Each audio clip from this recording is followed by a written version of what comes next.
안녕하세요. 오늘은 우리가 자살하려는 사람들을 어떻게 돌볼 것인가에 대한 자살하려는 자를 돌보는 시간을 배워보도록 하겠습니다.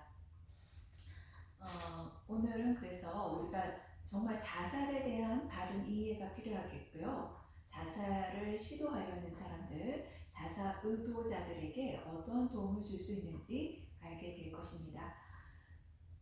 먼저 우리가 전문가에게 정말 자격을 갖추고 있는, 정말 도움을 잘해줄 수 있는 그런 사람들에게 책임 있게 자살을 하고자 하는 사람들, 자살에 어떤 의도가 있는, 의향이 있는 그런 사람들을 위임하는 그런 법에 대해서 좀 배우고요. 그 다음에 이제 기독교적인 입장에서의 자살에 대한 이해를 다루고자 합니다. 또 사람들이 자살의 의도, 시도하려는 이유가 뭔가, 왜 자살 시도를 하려고 하는가에 대한 이해와 또 살아남은 자살 시도를 했지만 그래도 살아남은 사람들을 어떻게 하면 잘 돌볼 것이냐, 그래서 그러한 것들에 대해서 우리가 공부를 해보도록 하고, 자살 의도자와 어떻게 만나의 관계를 맺을 것인지 그런 것도 여러분이 이제 이 시간을 통해서 배우게 되실 거예요. 먼저 제가 이제 말씀을 드리면, 이제 어떤 분이 자살을 하려고 하는 그런 어떤 이해를 돕기 위해서 어떤 분이 이제 자살하려고 하는 그런 예화를 하나 말씀을 드릴게요. 이분은 윌터 씨라는 분인데요.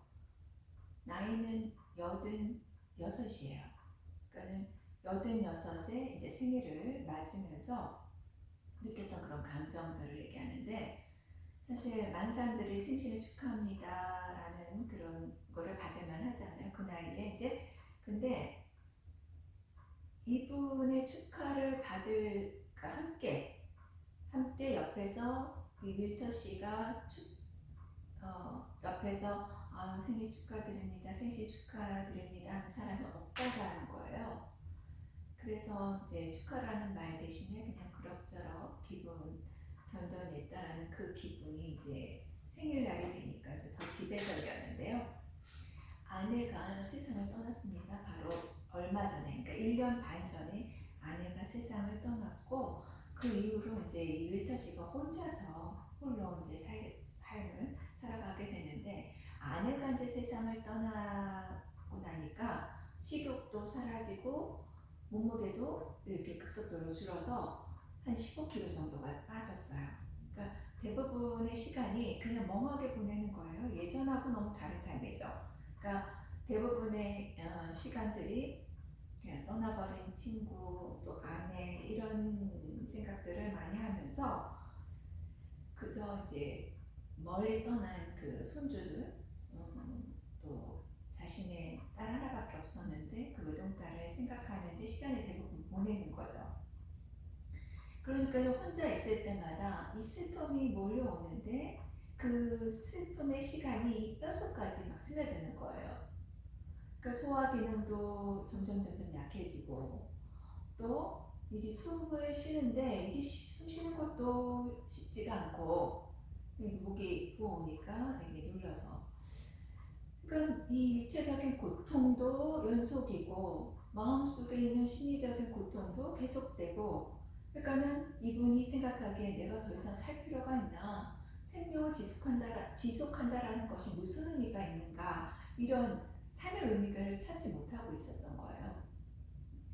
한번 이제 그런 어려움을 알고 있어서 이제 목사님이 이 크리스찬 돌봄자를 보내주셨거든요. 그래서 그나마 일주일에 한 번씩 오는 게 크리스찬 돌봄자가 굉장히 위로가 되었는데, 이분이 이제 86이 되니까 이 점점 무슨 생각이 드냐면, 나는 외톨이구나, 나는 혼자구나, 이런 생각이 들고, 자기보다도 훨씬 젊은 그 크리스찬 돌봄자가 집에 방문을 하면, 내가 이게 자신의 생명을 내가 지속해야 되느냐, 이런 깊은 얘기를 뭐 이렇게 하는 것도, 이 사람이 무슨 나보다 젊은데 내 기분을 이해는 해줄 수 있을까라는 생각이 들면서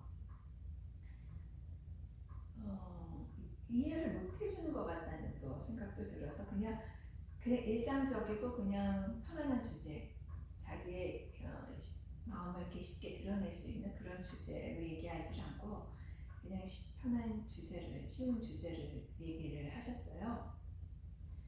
그러니까 86세 생일이 딱 지나고 나니까 점점 더 힘만 들어가고 삶을 이렇게 돌아보면 후회되는 일들만 자꾸 떠오르는 거예요. 그러니까 심한 자책감도 들고 고통스러웠죠.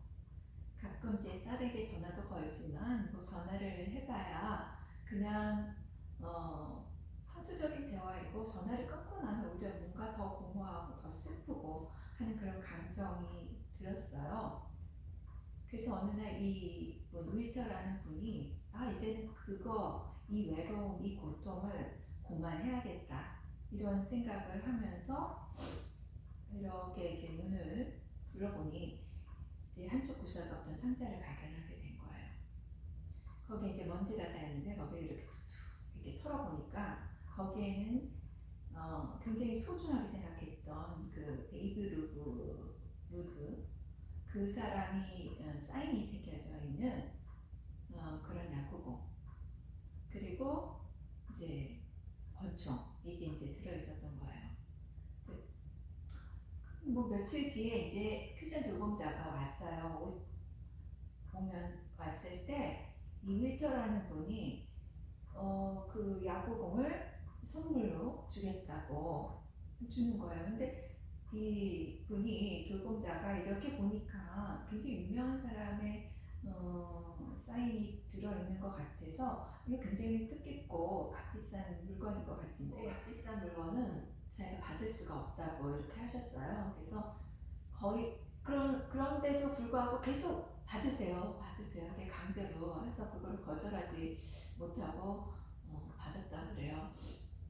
그러면서 이제 최근에 기분이 어떠셨어요? 라고 이제 물으니까 이분이 윌터 씨가 정말 지옥이 따로 없다. 정말 내가 사는 게 정말 지옥이고 이제는 더 이상 아픈 것도 그렇고 더 이상 뭔가 해볼 도리가 없는 것 같고 자기 너무 피곤하고 지쳤다. 희망도 없다. 그만 살고 싶다. 이런 얘기를 하신 거예요. 그리고 나서는 이제 그 크리스천 돌봄을 온 그분의 눈치를 이 윌터 씨가 이제 살피면서 이제 얼른 다른 주제로 넘어가고 힘들다 하시면서 그냥 재밌는 얘기로 막 넘어가시니까 이 돌봄자가 뭐 그 얘기를 안 하고 그 얘기를 그냥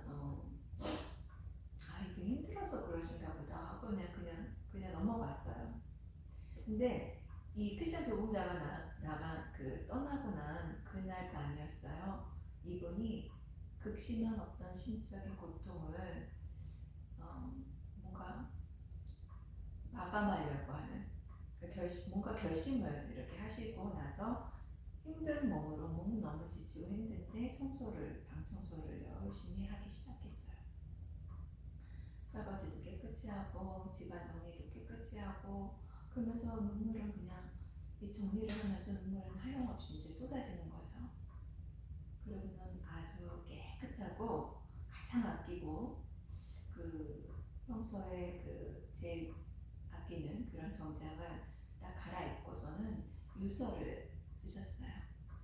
그리고 그거를 책상 위에다 딱 놓고는 이제 집안 곳곳이 난장판이 되면 안 되겠구나 하는 생각에 이렇게 뒤뜰로 나가서 머리에 총을 대시고 방아쇠를 당기셨어요.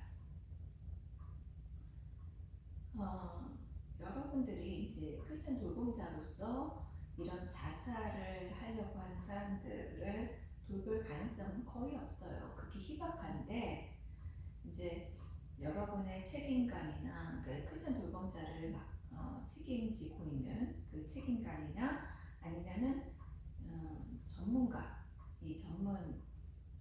자격을 가진 그런 전문가에게 아니면 전문 기관에 어떤 도움을 청할 수는 있는 거예요. 그런 거를 할 수 있으셔야 돼요. 그래서 여러분이 돌봄자로서 이제 돌보는 기간 중에 뭔가 이 내 피돌봄자가 굉장히 이렇게 상황이 악화된다라고 생각이 되시면은 또 그 상황이 악화된다라는 게 이제 우울증에 우울증이 시달리게 되고 우울증에 이제 시달리다가 결국에 자살할 가능성이 제일 많이 높거든요. 그래서 이런 상황에 이를 수 있기 때문에 여러분들이 이제 여러분의 피돌봄자가 자살을 의도하고 있는지, 자살을 생각하고 있는지 이런 것에 대해서 신속하게 알아내서 전문가에게 레퍼를 해주는 도움을 받을 수 있는 그런 조치를 취해야 한다는 거고요. 제가 이제 여러분에게 몇 가지 이렇게 맞는지 틀리는지 여러분이 이제 제가 이제 질문을 드리면 한번 그것이 yes인지 no인지 이렇게 속으로 생각하시면서 한번 대답을 하시면 좋을 것 같아요. 그러니까 뭐 부담 없이 그냥 대답하시면 돼요. 제가 이제 첫 번째 질문을 좀 드릴게요. 이제 우리는 지금 저는 미국에 살고 있거든요. 한국에 계신 분도 계실 거고 다른 나라에 계시는 분도 계실 텐데 일단 우리가 살고 있는 곳이 이제 미주니까 미주에 대한 얘기를 좀 할게요. 자, 북미주에 살고 있는 사람들 중에 자살로 목숨을 끊는 사람들이 매년 수십만 명이다. yes일까요? no일까요? 생각해 보셨어요? 네. 이 미국에 살고 있는 사람들 중에 매년 수십만 명의 자살로 목숨을 끊지는 않아요. 그러니까 정답은 no예요. 미국에서 자살에 의한 사망은 한 10위 정도 돼요. 그러니까 10번째라는 거고요. 그 1위가 뭐냐면 여러분들도 생각하시겠지만 대다수 사망 원인의 1위는 심장질환이에요. 심장질환. 그리고 이제 두 번째가 암이에요. 캔서. 그리고 나서 이제 자살이 이제 10위인데요. 10위인데 이 CDC의 어떤 통계에 의하면 2018년인가요? 2017년인가요? 2018년 같아요. 2018년에 44,700명 정도 1년에 자살을 했어요. 그리고 그 뒤에 2017년도 그 정도, 그거보다는 조금 낮은 수치인데 44,000명 정도의 43,000명 이 정도의 수치가 이제 나타나고 있어요. 그래서 이제 이런 통계들을 보시면 자살하는 사람들이 한 매년 이렇게 조금씩 증가하고 있다. 그리고 연령별로도 조금 차이가 나는데요. 여러분은 그거 인터넷에서 조사를 하시면은 금방 이렇게 통계의 수치를 볼 수가 있어요. 가장 이제 자살률이 높은 그룹은 보니까 제가 이게 이제 연도별로 조금 다르긴 하는데 지금 2017년, 2018년 그 통계에 이렇게 나온 거 보니까요. 첫 번째가 45세에서 60세였나요? 그 정도의 그룹이 아주 높은 자살률을 보이고 있었고요. 그 다음에 또 이 그러니까 티네이저들의 사망률은 사실 자동차 사고에 의한 타살에 의한 그런 사망률이 되게 높은데 보니까 두 번째더라고요. 그러니까 그 10대들의 10대에서 20대 초반 그 연령대를 보니까 이 또래의 아이들이 자살률이 높은데 사망률에 비해서 자살이 한 2위를 차지하고 있다는 거예요. 전체적으로 미국 통계에 의해서 자살은 이제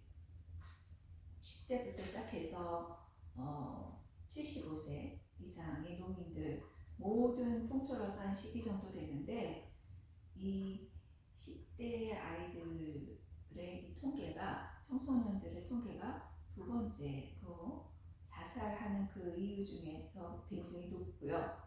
전체적으로는 성인을 포함해서는 자살이 10이라는 거죠.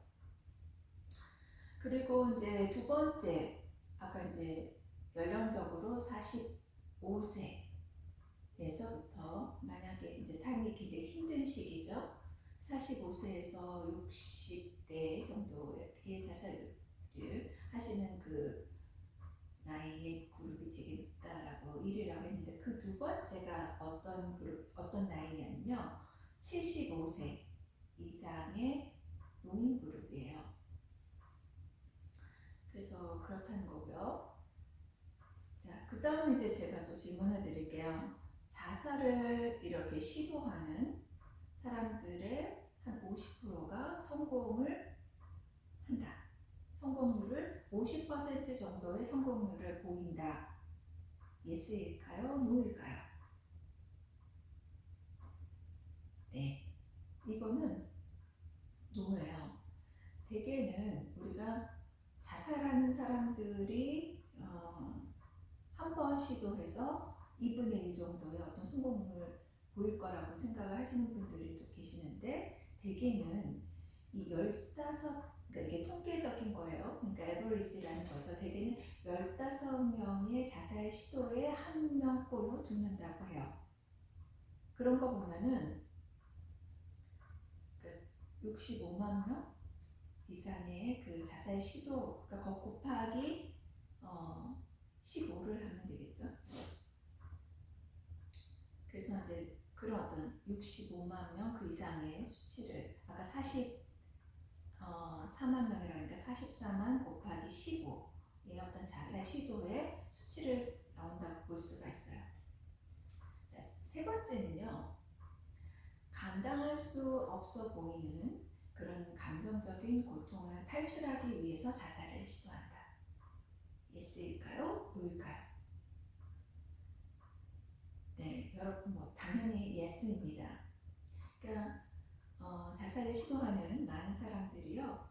감정적인 고통이 너무 심하기 때문에 그것에 대한 탈출, 내가 더 이상 희망이 없고 삶 속에서 희망이 없다라고 느꼈을 때 이 탈출구로 자살을 시도한다라는 거예요.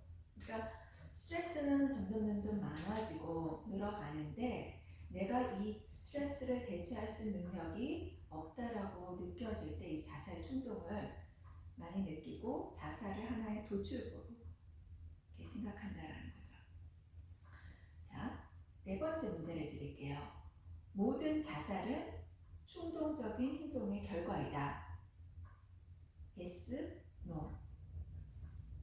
정답은 No예요. 그렇지 않아요. 사실은 모든 사람들이 이제 충동적인 어떤 행동을 할 것이라고 생각을 하는데 사실은 그렇지 않다는 거죠. 자살하는 사람을 보면요, 상당한 기간 동안 자신들의 자살을 준비하고 있다는 것을 여러분 많이 들으셨을 거예요. 자, 다섯 번째 문제 드릴게요. 심한 정신적인 어떤 질환으로 고통을 받고 있는 그런 사람들이 자살할 확률이 높다. 심한 정신적인 그 질병을 갖고 있는 그런 걸로 고통받고 있는 사람이 자살할 확률이 높다. Yes, No. 정답은 Yes. 자살을 이제 많이 하는 사람의 경우를 보면은요, 사실 그 사람들이 정신적인 질환을 가지고 있었어요. 그리고 이러한 질환으로 굉장히 고통을 많이 받아왔다라는 것을 볼 수 있는데 지난 시간에 우리가 공부했던 그런 우울증이 가장 대표적이라고 볼 수가 있고요. 그 다음이 정신분열증, 여러분이 생각할 수 있는 알코올 중독이나 마약 중독이나 이런 경우에도 자살률이 굉장히 높다라는 거예요. 그러니까 이러한 사람들에게 자살을 피하는 최선의 길은 이 우울증 치료, 정신질환의 치료, 알코올, 마약 이것의 치료라는 거예요. 여기서부터 벗어나야 자살을 하지 않을 수 있다는 여섯 번째 문제 드릴게요. 극심한 육체적인 고통을 극복하는 방법으로 자살을 택하는 경우도 있다. Yes, no? 예, 극심한 육체적인 어떤 고통을 극복하는 방법으로 자살을 택하는 경우가 있습니다. Yes예요. 그러니까 이런 경우는 어떤 거냐면요, 웬만해서 병이 나을 것 같지 않다라고 생각이 드는 거죠. 그러면 나을 것 같지도 않은 병 때문에 너무 고통이 심하니까 스스로 목숨을 끊는다라는 거예요. 자, 또 문제를 드릴게요. 자살을 이렇게 시도하는 사람들은 항상 자살을 생각한다.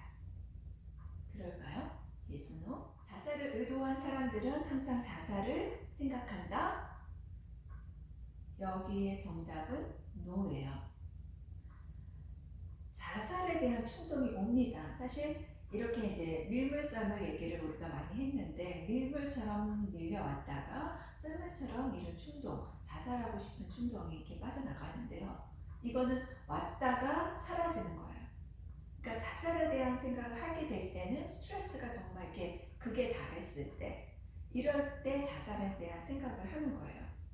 근데 스트레스가 물러가고 고통스러운 그 상황들이 어느 정도 해결이 되면, 다소 좀 좋아지게 되면, 사실 자살에 대한 생각을 맨날 하는 게 아니라 그런 자살에 대한 생각 또한 없어진다, 물러간다라는 거예요. 그렇기 때문에 자살을 의도한 사람들은 항상 자살을 생각한다? 아닙니다.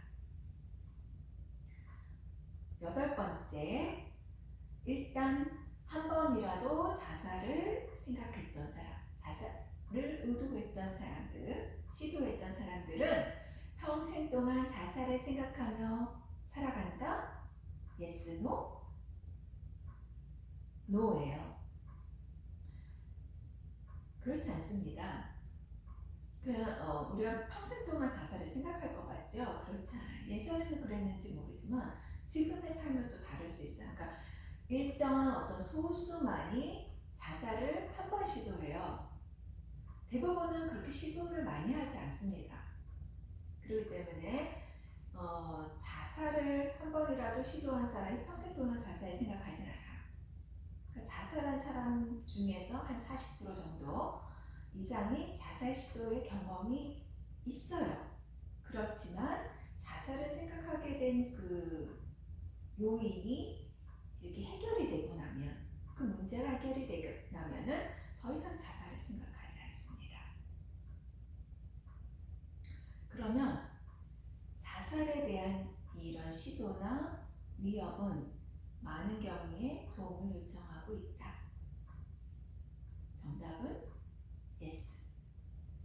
여러분 분명 기억해야 할 거는 뭐냐면, 자살을 시도하거나 이 자살을 하겠다 이런 얘기를 했던 그 배우에는 무엇이 있냐면 사실은 도움을 요청하는 거예요. 그러니까 상당수가 정말 죽기를 원하는 게 아니에요. 살고자 하는 거예요. 자살을 우리가 뒤집어서, 한국말을 뒤집어서 이렇게 보면은 자살, 뒤집으면 뭐예요? 살자죠. 그러니까 정말 죽기를 원하는 거 아니라는 거죠. 그러니까 내가 죽기를 원하는가 아닌가 그런 확신을 하지 못한 사람들이 대부분이에요. 그러니까 자살하겠다라고 하는 그런 말을 내뱉는 거는 누군가로부터 정말 도움이 필요해요 라는 그런 뜻인 거예요. 이거를 표현하는 것이죠.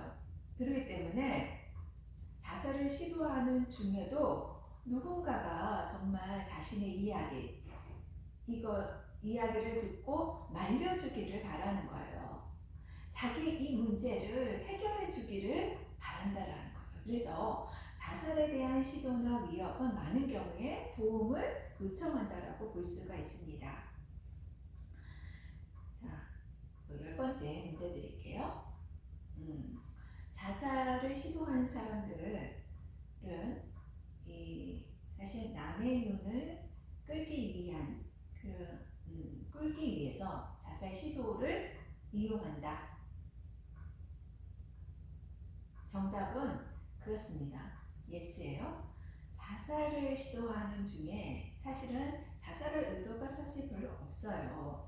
이런 자살을 시도한다라는 거하고 자살을 정말 하겠다라는 그런 거는 없을 수 있다라는 거예요. 단순히 복수하고 싶어서 어떤 증오의 마음에서 다른 사람의 어떤 시선을 끌기 위해서 자살을 시도하기도 한다라는 거예요. 여러분들이 이제 많은 경우가 많은 어떤 드라마나 이런 소설의 어떤 주제이기도 하면서 여러분 일상생활에서 듣는 얘기일 수도 있는데, 아내가 뭐 남편의 관심을 끌기 위해서 수면제를 과다 복용한다든지, 사랑하는 애인이 자기를 떠나보내 자기랑 헤어진다라는 말 때문에 붙잡고 싶어서 이렇게 돌이키기 위해서 그 사람을 마음을 돌이키기 위해서 자해를 한다든지, 별거적인 그 아내를 돌이키기 위해서 뭐 자해를 한다든지, 이런 거가 그 경우라고 볼 수가 있어요. 그래서 우리가 이제 자살에 대한 얘기를 조금 다뤘죠. 이제 자살과 기독교에 대한 얘기를 조금 연결지어서 말씀을 드릴게요. 여러분 성경 전체에 자살에 대한 이야기가 몇 군데 나와 있을까요? 2군데, 3군데, 4군데, 아니면 안 나와 있을까요? 네, 성경에 보면요 5군데 자살을 언급하고 있어요. 여러분 보시면 노트 보시면은 사울 왕의 병기든 자, 아히도벨, 시므리, 가론유다가 자살한 사람들이에요. 그래서 이제 그런 곳에 이제 성경에는 무슨 자살에 대한 얘기가 있을까라고 이렇게 보시면은 여러분들 성경 말씀 한번 찾아보시면 되겠고요. 자살에 대한 얘기, 기독교인으로서 이 자살에 대한 얘기를 하는 게 굉장히 논쟁거리가 되고, 사람마다 또 의견이 달라서 또 교파나 교단마다 조금씩 좀 다른 문제, 그러니까 보는 그 관점들이 조금 다릅니다. 그래서 그 교파나 교단이나 여러분의 목사님, 여러분 그 가르치시는 분들에 따라서 조금씩 다를 수가 있을 것 같은데요. 한번 생각해 볼게요. 이제 성경은, 하나님의 말씀은 자살에 대해서 용서받을 수 없는 죄라고 말씀하신다, 단언한다. 여러분 어떻게 생각하세요? 성경은 자살에 대해서 용서받을 수 없는 그 죄라고 이야기하고 있나요? 성경은 자살에 대해서 특별히 언급을 하고 있지는 않나요? 타인을 살인하지 말아라, 이런 명령은 분명히 담겨 있죠. 근데 자살하지 말라라는 어떤 특별한 어떤 언급, 이런 거는 없습니다. 사실 삼손이 적군의 섬멸을 위해서 자신의 목숨을 끊었잖아요. 자신의 목숨을 스스로 포기했다라는 건 자살인데, 이것이 과연 정말 용서받을 수 없는 죄이냐? 성경에는 그렇게 얘기하고 있지 않고, 오히려 이거는 위대한 어떤 신앙의 행동으로 소개하고 있어요. 그렇기 때문에 우리가 이 자살하지 말라고 하는 그 계명은 어디서 조금 찾아볼 수 없다. 기독교 교회는 자살을 항상 정죄해 왔다. 어떻게 생각하십니까? 기독교 교회가 자살을 항상 정죄해 왔을까요?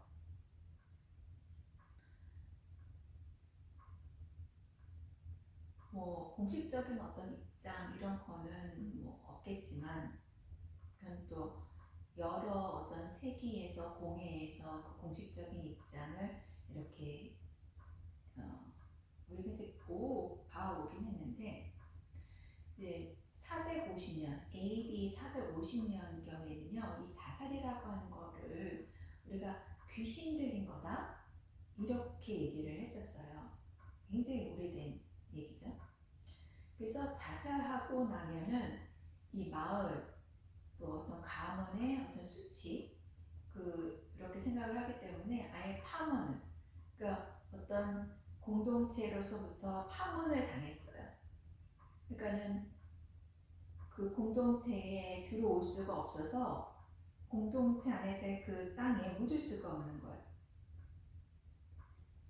근데 우리가 이제 요즘 이렇게 우리가 보면은 그런 분들 없어요. 이제 많은 교단, 최근에 이제 들어서 많은 교단들이 이런 자살을 시도하는 그런 사람들을 정죄하기보다는 오히려 도움이 필요한 사람들이구나 이렇게 받아들이고 있고 그렇게 보기 시작을 했습니다.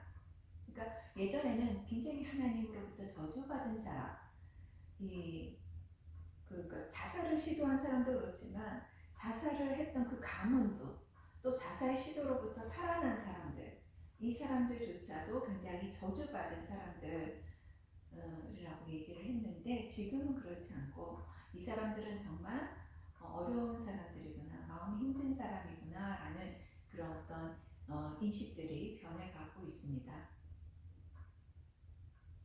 그럼 제가 또 하나 문제를 드릴게요.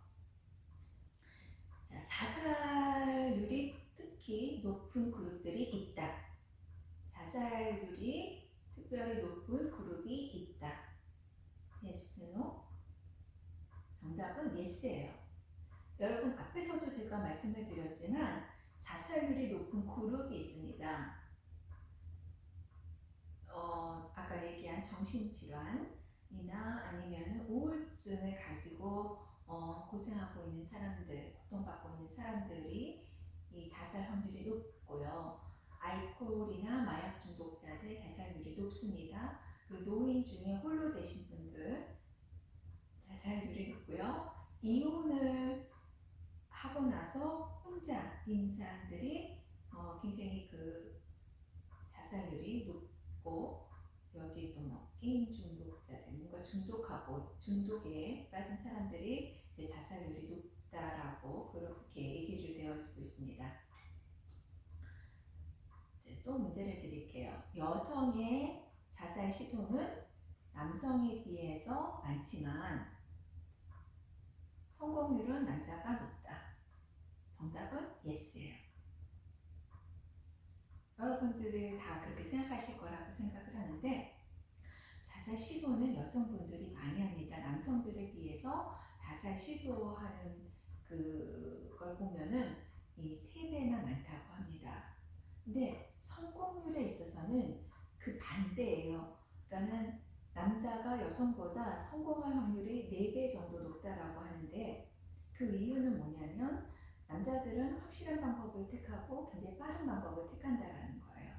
그러니까 권총이라든지 뛰어내린다든지 목을 민다든지 이런 방법을 이제 사용한다라고 하고 여자는 죽은 후에 자기의 모습들 이런 것들에 좀 외모에 신경을 쓰다 보니까 약물 복용이라든지 이제 손목의 어떤 동맥을 자르는 그런 방법들을 시도를 한다라고 해서요. 그래서 그렇기 때문에 남들에게 눈에 띄는 그런 발견되기 때문에 성공률이 좀 낮다 이렇게 볼 수가 있어요. 자, 아시아 사람과 또 흑인, 백인, 흑인이 그러니까 이게 인종적인 부분이죠. 아시아나 흑인이 백인보다 자살률이 높다. 어떻게 생각하세요? 정답은 노입니다. 사실 백인의 자살률이 더 높아요.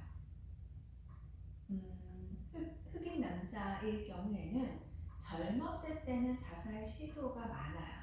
그렇지만 늙어서 혼자 되었을 때 이렇게 백인 남자일 경우에 늙어서 혼자 되었을 때 되게 외로움과 그 고독을 이기지 못하고 자살로 생을 마감하는 경우가 많다라는 거예요. 또 질문 드릴게요. 이혼한 사람이나 이제 독신으로 살아가는 사람이나 싱글, 과부로 살아가는 사람들의 자살률이 결혼한 사람보다 높다. 그러니까 결혼한 사람보다 싱글이나 그러니까 독신이나 과부나 이혼한 싱글이죠. 이렇게 돌싱 결혼한 사람보다 자살률이 높다? Yes입니다. 결혼한 사람보다는 이렇게 독신자들의 자살률이 높고요. 또 과거보다는 이혼하신 분들이 더 자살률이 높다고 합니다. 자, 경제적으로 미국을 얘기하는 거예요. 그러니까 경제적으로 빈곤한 계층의 사람이 부유한 계층의 사람보다 자살률이 높다. 정답은 NO입니다. 사실 우리가 생각하기에 가난하면 자살률이 높을 거라고 생각이 돼요. 경제적으로 빈곤하기 때문에. 그렇지만 이게 통계적인 것을 보면은요, 사실 부하고는 그렇게 큰 차이를 보이지 않는다라는 거예요.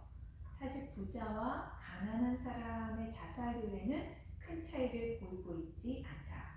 그러니까 자살이라고 하는 거는 사회 전반에 걸친 것이지 이런 경제적인 계층과 특별히 관련되어 있지는 않아 보인다라는 거예요. 자, 정신병원에 입원한 사람이, 잘 생각해 보세요. 정신병원에 입원한 사람이 정신병원에서 퇴원한 사람보다 자살률이 높다. 어떻게 생각하세요? 정신병원 입원한 사람이 정신병원에 퇴원한 사람보다 자살률이 높다? Yes일 것 같잖아요. 근데 정답은 No예요. 정신병원에서의 자살에 대한 방지책이 많이 있죠. 병원에서는 자살에 대한 이 시스템이 잘 갖춰져 있고 그래요. 그런데 여기서 이제 퇴원을 하잖아요. 퇴원을 하게 돼서 일상생활에 이렇게 적응을 하다 보면은 스트레스가 사실 더 심해집니다. 그러니까 병원에 있을 때, 입원해 있을 때보다 나왔을 때 더 스트레스가 심하게 되고, 이 병동에 딱 들어갔을 때는 내가 어떻게 할 힘이 없을 때거든요. 뭔가 이렇게 시도를 한다든지 뭔가 생각을 한다든지 이런 어떤 힘조차 없을 때 이제 병원에 심각한 상태에서 들어가는데, 나올 때는 어느 정도 회복이 된단 말이에요. 그래서 뭔가를 이제 행동할 그런 힘, 그러니까 자살을 시도할 수 있는 그런 힘도 같이 주어지기 때문에 사실 병원에 나왔을 때 더 세심한 배려와 주의가 필요한 거죠. 자, 이번에는 우리가 이제 자살을 생각하는 사람들, 이런 사람들이 갖고 있는 그 암시들이 어떤 것들이 있는지 한번 살펴볼게요. 자살을 시도하는 그 자살 의도, 자살을 생각하고 있는 사람들, 이런 사람들은 자신들이 자살할 생각이나 의중을 드러내지 않는다. 거의 드러내지 않는다. 그럴까요? 정답은 아닙니다요. 자살을 생각하고 있는 사람들이요, 사실 직접적으로 간접적으로 자살을 표현합니다. 생이 너무 허망해요. 살고 싶지 않아요. 너무 비참한 생각이 들어요. 저는 죽음에 대해서 생각하고 있어요. 이렇게 뭔가 이 삶에 대한 무가치성, 희망이 없음, 의미 없음, 이런 것들을 간접적으로라도 드러낸다라는 거예요. 어떤 때 이제 이러한 조사들을 했어요. 그러니까는 오래된 데이터죠. 1984년에 오래된 데이터이긴 하지만, 자살을 시도를 했지만 생존한 사람들 154명에게 이제 물어봤어요. 그런 조사에 의하면 이분들이 어떤 암시들을 했느냐, 대부분 희망이 없다. 그러니까 희망이 없다라는 언급을 많이 합니다. 또 비참한 삶에 대한 얘기를 해요. 68%. 삶이 무가치하다라고 언급을 하는 거 64%. 자살에 대한 언급하는 게 57%. 죽음에 대한 어떤 생각으로 사로잡혀 있다라고 얘기하는 것이 51%. 자살 시도 이전에 지나치게 기뻐한다라는 거죠. 이제 마음이 이제 편안해진 거예요. 그래서 기뻐한다. 그래서 41%, 사랑했던 것에 대한 흥미 이런 걸 상실하는 게 40%, 사랑했던 사람을 방문하거나 전화를 한다.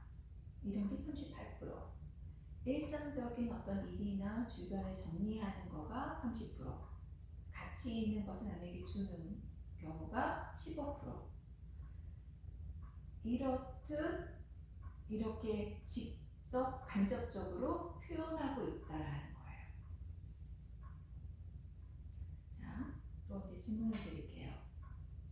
자살을 의도하는 그런 사람들은 긴 여행을 떠나는 사람과 유사하게 일종의 준비 기간을 갖는다. yes, no? 정답은 yes입니다. 정말 이렇게 긴 여행을 떠나는 사람처럼 준비를 합니다. 값비싼 물건을 남에게 준다든지 소중한 것들을 사실 줍니다. 아낌없이 그냥 줘요. 그러면서 자신 어떤 삶을 깨끗하게 정리하고 싶은 것에 애를 쓰죠. 그래서 어떤 사람은 빚을 그냥 다 갚아버리고, 어떤 사람은 집안의 대청소를 한다든지 유서를 남긴다든지 이렇게 정리를 하고 죽음을 준비하는 거죠. 자살 의도자 중에는 이 우울증으로 고생하는 사람들이 많다. 정답은 yes죠. 우리 이제 지난 시간에 얘기한 것처럼 너무 많은 사람들이 우울증으로 자살을 선택한다라고 하잖아요. 이 중증의 사람들이 이제 우울증에 우리가 지난 시간에 세 분류로 있잖아요. 경증, 중동증, 중등도, 시비어한 경우, 중증 이렇게 했을 때 다른 어떤 것보다도 이런 우울증으로 인한 이 중증, 우울증으로 인한 이 자살 확률이 25배나 높아요. 그리고 이 중증의 우울증 환자 중에서도 참 높은 비중이에요. 15% 정도가 이 자살로 자신의 생을 마감한다고 합니다.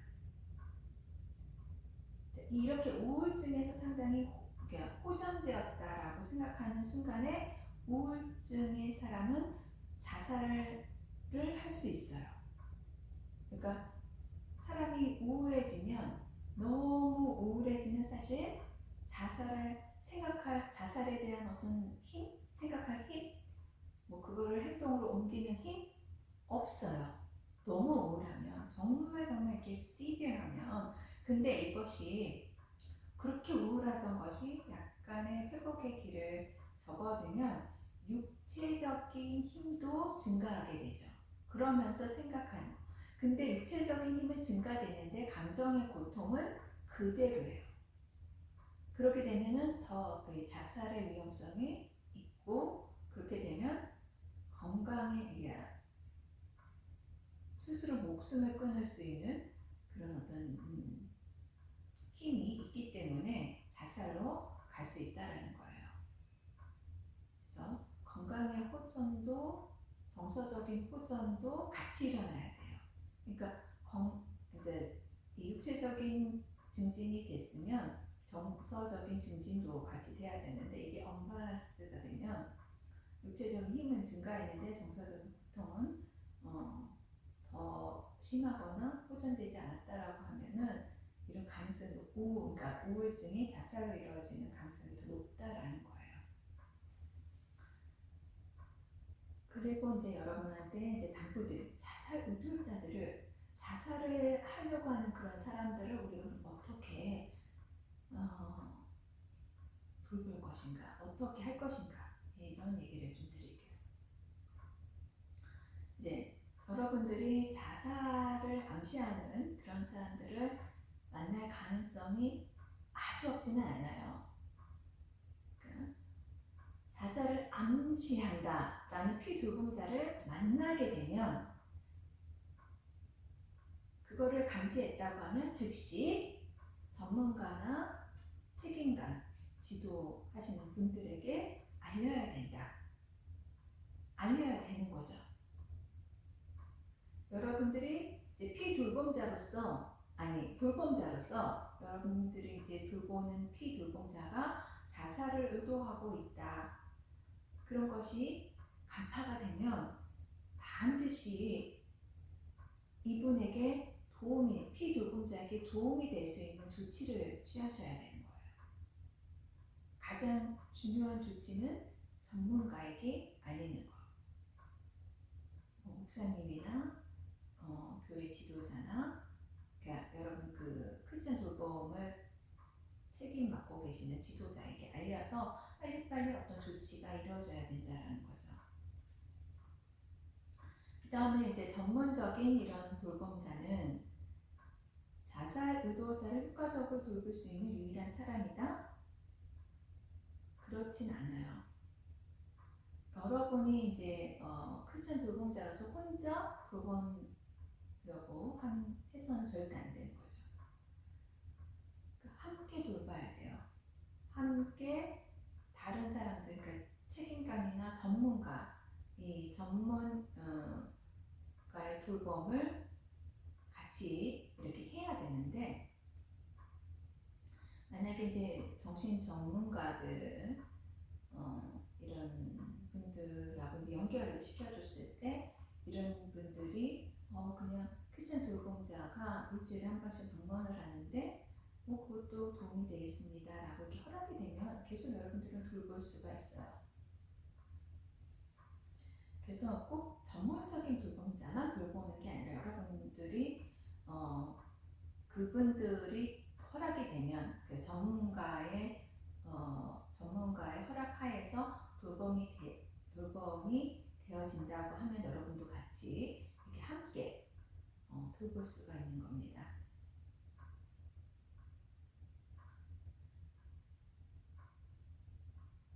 자, 자살하려고 하는 사람들, 이 사람들은 자살의 의도를 비추죠. 자살의 의도를 비춰요. 그런데 이런 자살의 의도를 비췄을 때 여러분들이 그냥 지나치시면 안 돼요.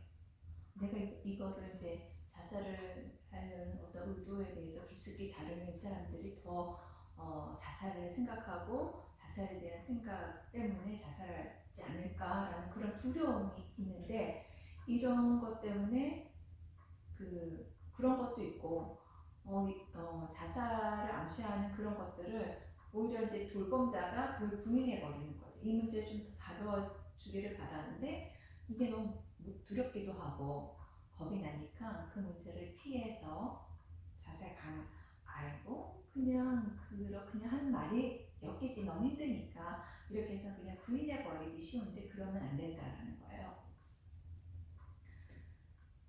전문가나 여러분의 그 크리스천 돌봄을 지도하시는 분들에게 알리기 위해서는 이런 피돌봄자가 자살할 거라는 그런 확실한 증거가 있기 전에는 보고해서는 안 된다. 그러니까 확실한 증거가 있을 때만 보고를 해야 된다라고 생각하시나요?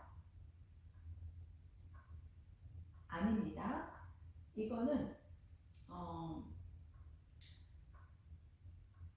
자신이 돌보고 있는 그런 사람이 자살할 수도 있겠다라는 그런 생각을 하면 여러분 되게 힘들죠. 여러분 이제 돌보는 사람의 입장에서도 굉장히 그러면 안 된다라는 마음, 그럴 리가 없다라는 마음이 더 강력하게 부인되면서 그런 작용으로 인해서 부인해버리는 경우가 많은데요. 사실 우리 주변에는 그런 일들이 많이 일어나고 있거든요. 그래서 자살 가능성에 대해서 여러분들이 무시하지 마시고 누구든지 자살의 가능성이 판단이 된다고 하시면 보고하셔야 돼요. 여기서는 비밀 보장이라는 것이 없습니다. 네, 앞에서 제가 크리스천 돌봄의 원에서 말씀드렸듯이 비밀을 지켜야 되는 건 너무 당연한데 이렇게 자살이라든지 타살의 가능성, 사회 안전이 되는 어떤 위협이나 아동학대나 이런 것은 우리가 보고의 의무가 있어요. 그러니까 비밀 보장이 안 된다는 얘기죠. 어떤 사람이 자살을 생각하고 있는 징후를 발견했어요.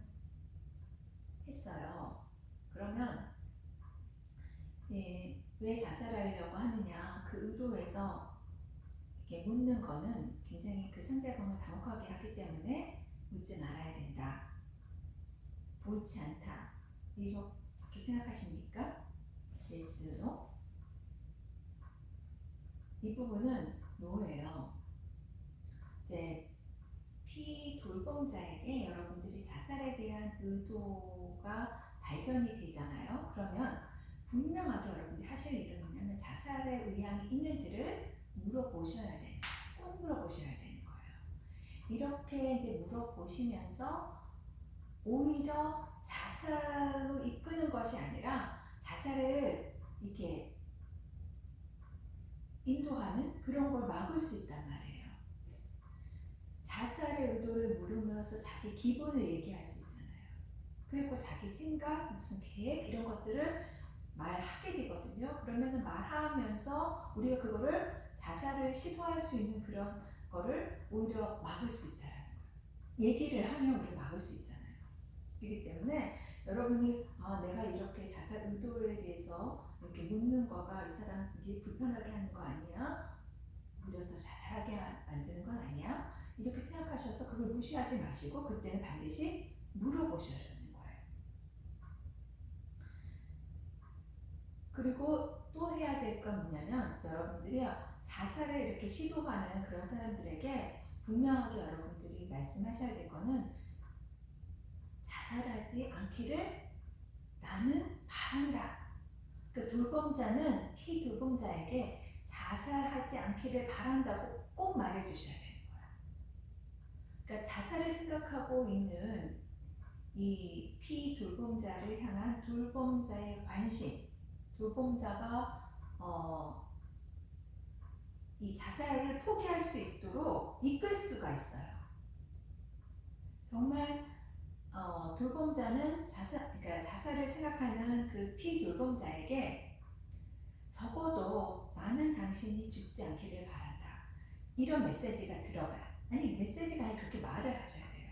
내가 정말 당신이 정말 살기를 바라고 당신이 정말 자살하지 않기를 바란다. 그리고 당신이 죽으면 당신 때문에 그리워하는 사람이 얼마나 많은지 아냐. 사실은 나도 너무 괴로울 것 같다.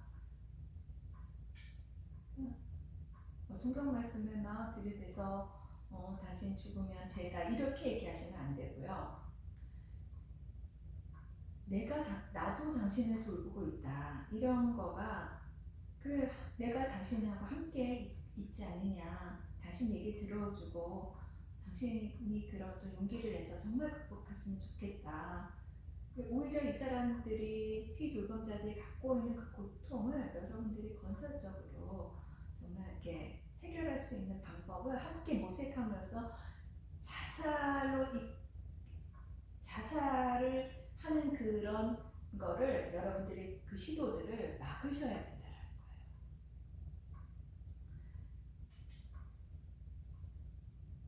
비밀 보자며 정말 생명을 구하는 일은 최우선이기 때문에 비밀은 자살하려고 하는 사람들의 비밀을 지킬 필요 없어요. 생명을 구하는 거, 오히려 자살하는 경우에는 이 사람 피돌봄자의 생명을 구하는 게 우선이에요. 그렇기 때문에 비밀을 깨서라도 생명을 구해야 되잖아요. 그러니까 당연히 정말 비밀을 반드시 지켜야 되는 거 아니에요. 그래서 우리가 이렇게 문제들을 풀어봤고요.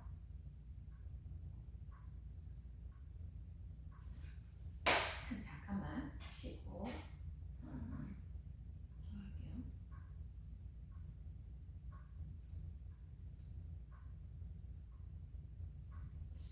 네. 자, 자살에 대한 의도를 발견하는 방법에 대해서 여러분들의 자살 의도가 있으면 얼마나 그것이 심각한지 그 의도가 무엇인지를 알아내야 된다라고 했죠. 그래서 자살을 유도할 수 있는 그런 상황들을 살펴보면은 뭐 간단하게 얘기를 해드리겠습니다. 우울증, 정신질환자, 알코올, 마약 중독자, 또 자살을 예전에 자살을 시도했던 경험이 있는 사람들이 자살할 가능성이 높아요. 그래서 자살 시도의 경험이 있는지 살펴볼 필요가 있고, 또 지금 감정적으로나 신체적으로 굉장히 큰 고통을 지금 겪고 있는지 이런 것들을 보셔야 돼요. 그리고 최근에 발생한 어떤 큰 상실이 있는지 그거를 보셔야 되고, 또 아까 그 사랑했던 사람, 뭐 죽음, 이혼, 어떤 상실들, 뭐 경제 해고를 당했다든지 경제적 손실을 크게 입었다든지 이런 큰 고통을 최근에 겪었던 사람들이 자살을 많이 생각하거든요. 그래서 그런 경험이 있는지 보시면 되겠고요. 치유될 수 없는 병으로 시한부의 어떤 생명을 지금 갖고 계시는 분들 같은 경우에 죽는 것밖에는 길이 없다고 생각하시는 부분에서 이제 자살을 생각하게 되기도 하거든요. 그래서 잘 보셔야 되고요. 가족 중에 또 이 자살의 내력이 있다 그러면 여러분 그 가계도를 이렇게 보시면서 자살 확률이 높다라는 그런 통계가 있거든요. 그래서 잘 보셔야 되고, 중요한 인간관계가 없다라고 했을 경우에 친구도 없고 가족도 없고 목사님 교우 관계 이런 긴밀한 어떤 관계가 없다라고 하면 자살 가능성이 더 높거든요. 그리고 극도의 스트레스가 있으면 자살률이 높습니다. 그리고 홀로 된 노인분들, 그 중에서는 여자보다는 남자들이 더 자살을 많이 한다고 해요. 그러니까 남자가 아내가 떠난 다음에 그 빈자리가 너무 외롭다라는 거죠.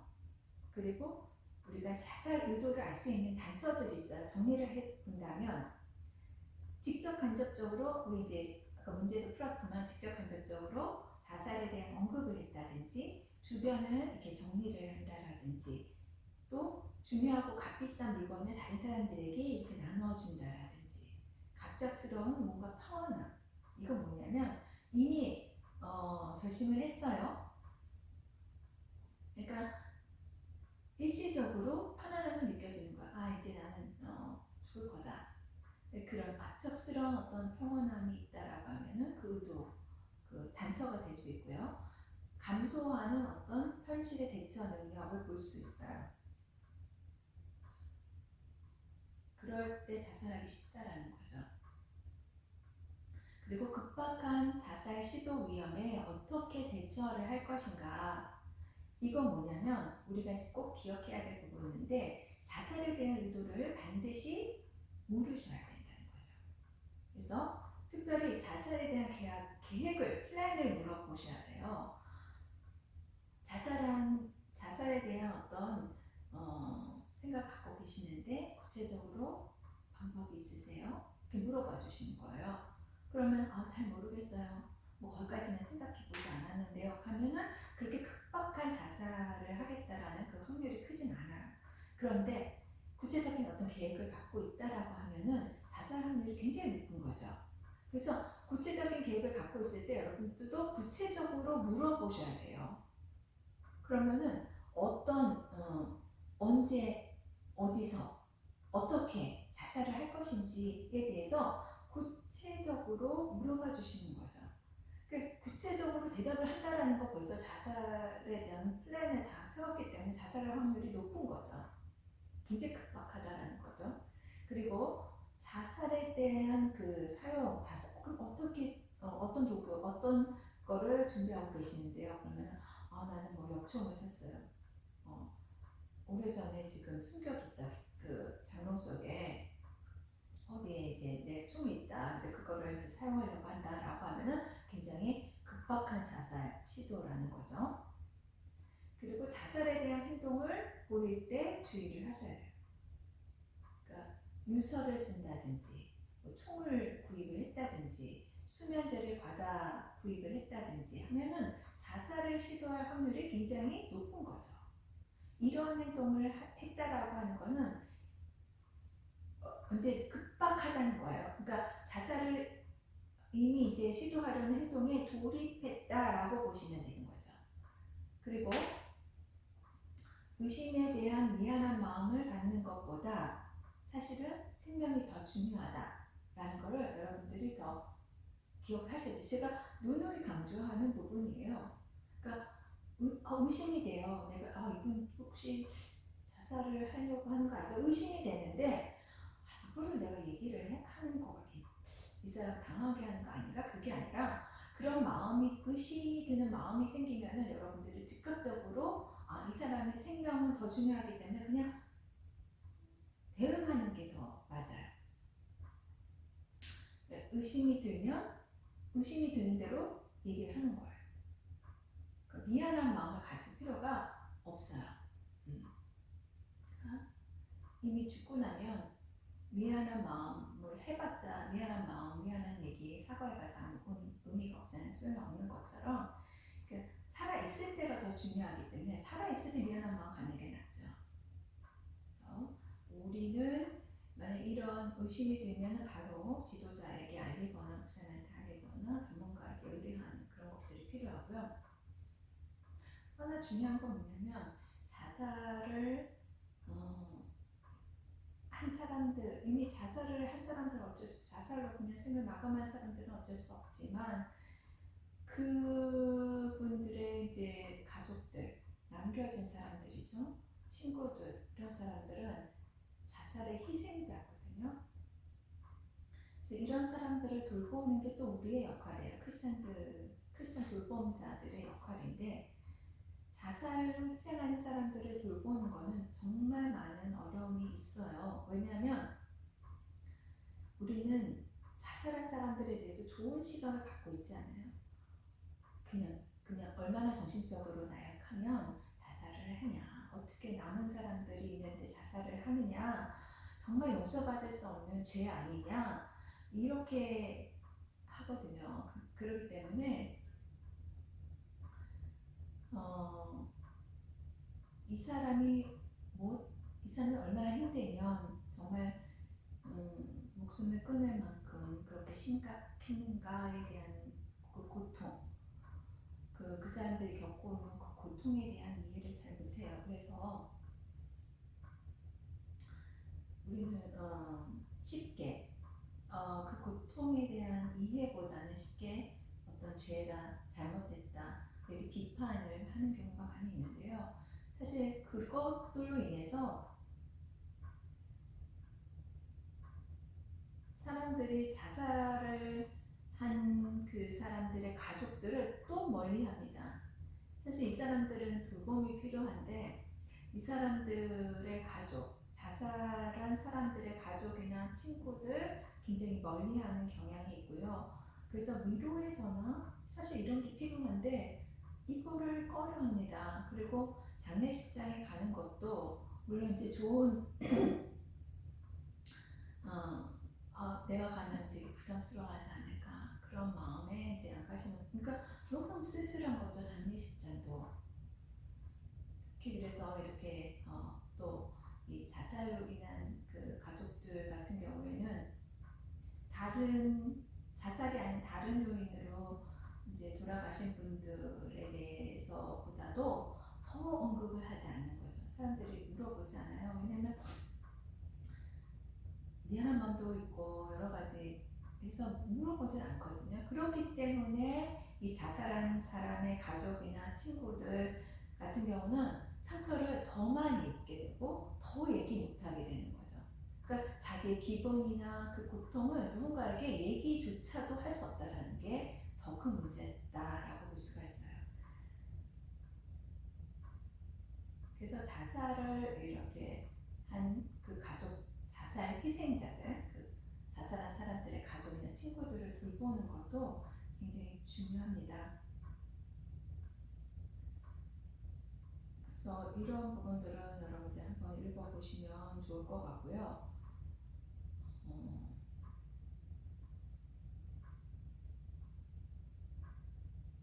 자살의 그 위험 수위를 우리가 살펴보면은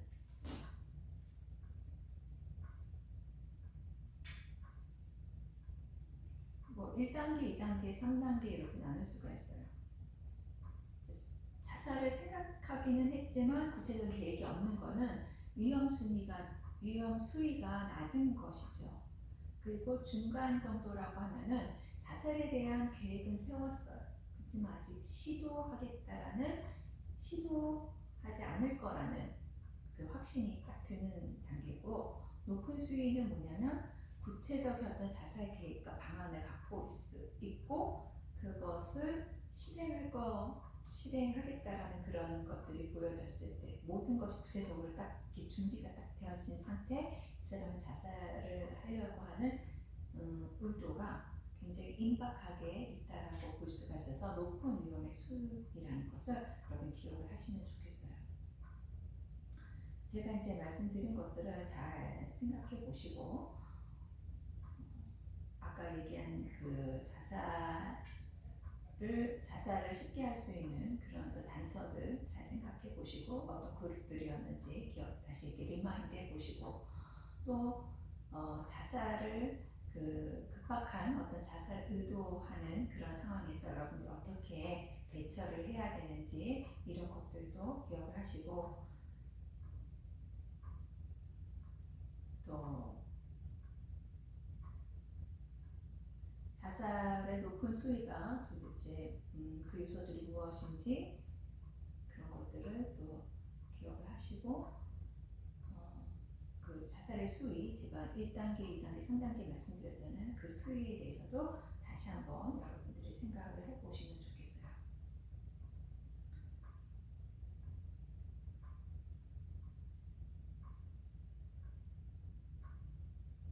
그래서 자살의 위험 수위가 낮을 때는 여러분들이 수위가 낮을 때는 그 피돌봄자에게, 내가 그 지도자에게 나를 이 크리스천 돌봄을 하고자 하는 책임감에게 내가 말하겠다라는 거를 동의를 이렇게 얻으세요. 피돌봄자에게. 그리고 거기서 그러면 떠나지 않고 잘 지켜보세요. 낮은 자살의 위험 수위에서도 그 자리를 떠나지 말고 계셔야 되고, 목사님께 말씀드려야 되고, 책임관에게 말씀드려야 돼요. 그리고 자주 연락을 하셔야 돼요. 이 자살을 시도하는, 그러니까 자살의 의향이 있다라고 하는 그런 사람들이 무사한지 괜찮은지 자주 확인을 하시는 게 필요하고요. 중간 정도 자살 위험의 수위가 있다라고 하면은 반드시 전문가의 도움을 얻으셔야 되고, 전문가가 딱 도착을 해야지 여러분 자리를 뜰 수 있어요. 그리고 목사님, 크리스천 돌봄의 책임관, 지도자에게 연락을 반드시 해야 되고, 이 함께 있어준다라는 얘기를 하시면서 이 어려운 순간에 우리가 도울 거다, 그런 말들을 해주시는 게, 그런 위로가 필요한 때고요. 이 급박한 자살 위험의 수위가 있다라고 판단이 되실 때 절대로 자리를 떠나시면 안 돼요. 절대로. 그리고 즉각적으로 도움을 구하시고 911에, 미국에서는 911, 한국에서는 119에 반드시 전화를 하셔야 돼요. 그리고 목사님, 책임관 연락하시고, 만약에 이제 병원에 옮기게 되게 된다 그러면은 함께 가는 거예요. 다른 분들하고, 아까 그 목사님하고 책임관이 함께 가고요. 완전히 진정이 될 때까지 함께 있어주는 겁니다. 그래서 자살 의도자라고 하는 그 수위 단계에 따라서 여러분이 취해야 할 그런 상황들을 이제 말씀을 드린 거예요.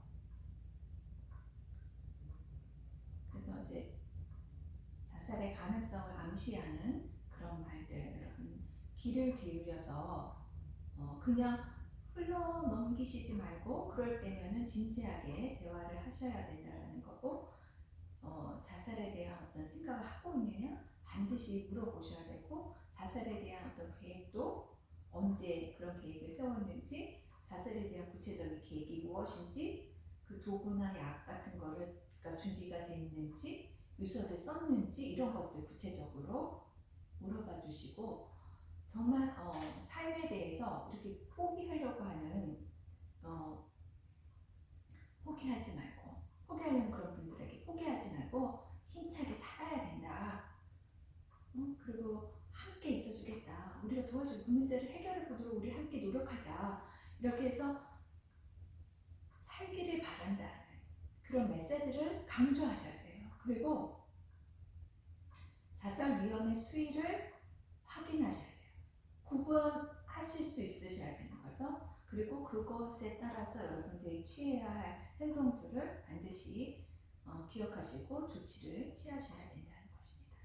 그래서 오늘은 자살자를 어떻게 돌볼 것인가, 자살에 대한 이해와 자살을 하려는 사람들을 그 자살 위험 수위 또 그분들에게 구체적으로 그런 것들을 이제 판단했을 때 어떻게 돌봄의 행동을 취해야 되는지까지 얘기를 나눴습니다. 그러면 다음 시간에 우리가 이혼에 대해서 이혼한 사람들을 어떻게 돌볼 것인가에 대해서 또 함께 공부해 보도록 하겠습니다. 수고하셨습니다.